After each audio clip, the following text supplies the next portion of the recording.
বুদ্ধদেব ভট্টাচার্য কিরকম মানুষ ছিলেন সেটা যতদিন যাচ্ছে মানুষ আরো বেশি বেশি করে বুঝতে পারছে। বুদ্ধদেব বাবু একটা আবেগে চলতেন না, উনি একটা বামপন্থী সেই মতাদর্শের উপরে দাঁড়িয়ে। আমরা বিশ্বাস করি না, আমরা রবীন্দ্রনাথ ঠাকুরকে আমাদের গুরুদেব বলে মানি। নমস্কার, আপনারা দেখছেন রেভলিউশন বেঙ্গল। বিধানসভা ভোটে রাজ্যের কেন্দ্রগুলির মধ্যে অন্যতম হলো যাদবপুর। এই কেন্দ্র থেকেই জিতে মুখ্যমন্ত্রী হতেন প্রয়াত বুদ্ধদেব ভট্টাচার্য। বর্তমানে তিনি নেই। যাদবপুর আরও একবার ভোটের লাইনে দাঁড়াবে। যাদবপুরবাসীর আবেগ এখনও বুদ্ধদেব ভট্টাচার্যকে নিয়ে কতটা রয়েছে, কতটা এখনও বুদ্ধদেব ভট্টাচার্য প্রাসঙ্গিক হয়ে রয়েছে, চলুন দেখা যাক। অসম্ভব আবেগ যাদবপুরবাসী বুদ্ধদেব ভট্টাচার্যের উপরে। তিনি আমাদের পথপ্রদর্শক, তিনি আমাদের নেতা। আমরা তাকে ঈশ্বর আমরা বিশ্বাস করি না, আমরা রবীন্দ্রনাথ ঠাকুরকে আমাদের গুরুদেব বলে মানি। আমরা বুদ্ধদেব ভট্টাচার্যকেও সেইভাবেই আমরা তাকে দেখি, যাতে তার দেখানো পথে আমরা এগিয়ে যেতে পারি, সাধারণ ছেলেমেয়েরা এগিয়ে যেতে পারে। আমরা বুদ্ধদেব বাবুর আবেগ এখনো যাদবপুর অঞ্চলে কাজ করে। শুধু আবেগ দিয়ে তো হয় না, একটা আদর্শ লাগে। বুদ্ধদেব বাবু একটা আবেগে চলতেন না, উনি একটা বামপন্থী সেই মতাদর্শের উপরে দাঁড়িয়ে যাদবপুরের মানুষকে অনুপ্রাণিত করেছিলেন।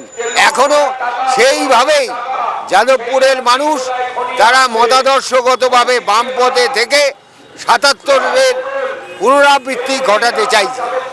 বুদ্ধ ভট্টাচার্য সারা পশ্চিম বাংলায়, শুধু যাদবপুর না, সারা পশ্চিম বাংলায় তার আবেগ, তার সততা, তার নম্রতা, তার ভদ্রতা, তার শিক্ষা, তার কালচার সবটা মিলে বুদ্ধ ভট্টাচার্যের আবেগ সম্পর্কে কোনো প্রশ্ন নেই। সারা পশ্চিম বাংলার সাধারণ মানুষ, সাংস্কৃতিকবান মানুষ, শিক্ষিত মানুষ বুদ্ধ ভট্টাচার্যকে সম্মান করে, মর্যাদা দেয়।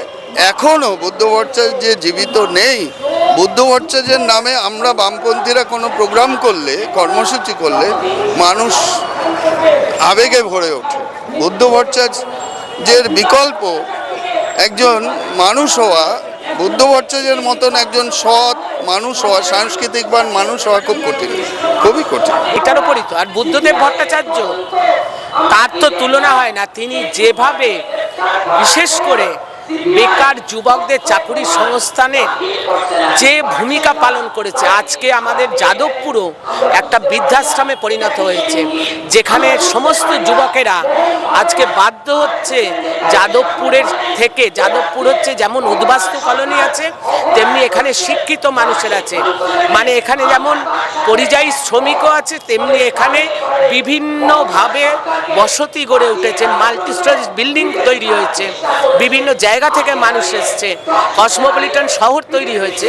কিন্তু সেখানে আজকে একটা বৃদ্ধাশ্রমে মানুষ একা একা দিন কাটাচ্ছে, তাদের ছেলে মেয়েরা শিক্ষিত হয়ে তাদের বাইরে যেতে বাধ্য হয়েছে।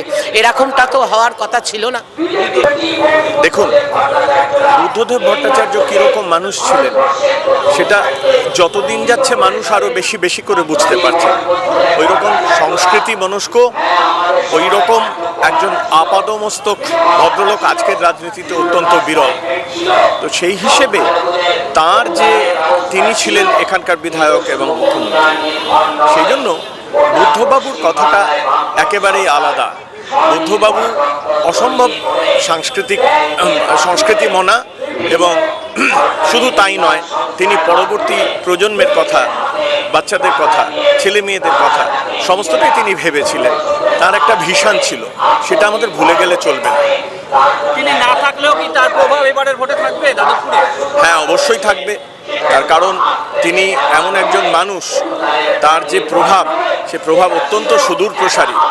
বলছি না, যত দিন যাচ্ছে এ রাজ্যের যে ছেলে মেয়েরা যাদেরকে ভিন রাজ্যে কাজ করতে চলে যেতে হচ্ছে, তাদের অভিভাবকরা আরো বেশি বেশি করে বুঝতে পারবেন তার অভাবের কথা। বুদ্ধ ভট্টাচার্য এমন একটা মানুষ ছিলেন, বিরোধীরাও একে পছন্দ করত, এতে ভোট দিত। এবং বিভিন্ন প্রশ্ন নিয়ে আমরা যখনই যেতাম রাস্তায়, আমার দাবিতে, কোথাও লাইটের দাবিতে কর্পোরেশন করতো ঠিকই, পাশাপাশি উনি সেগুলো সঙ্গে সঙ্গে ব্যবস্থা করার জন্য উনি টেলিফোন করতো, উনি যেত এবং উনি বলে দিত অফিসারদের। এই একটা বিষয়। কিন্তু ওনার প্রতি যাদবপুরের মানুষের বিশাল আবেগ এখনো আছে। রামগড় রাজ বলুন, গাঙ্গুলি বাগান বলুন, বাঘাযতীন বলুন, বিদ্যাসাগর বলুন, সমস্ত কলোনি কমিটির লোকরা এখনো বুদ্ধবাবুকে স্নেহ করে এবং মনের মধ্যে রেখে দিয়েছে। যাদবপুরবাসীর কথা থেকে স্পষ্ট, বুদ্ধদেব ভট্টাচার্য না থেকেও রয়ে গিয়েছেন। এখনো তার দেখানো স্বপ্ন, নীতি, আদর্শ সবটাই প্রাসঙ্গিক। এখনের মতো এই পর্যন্তই।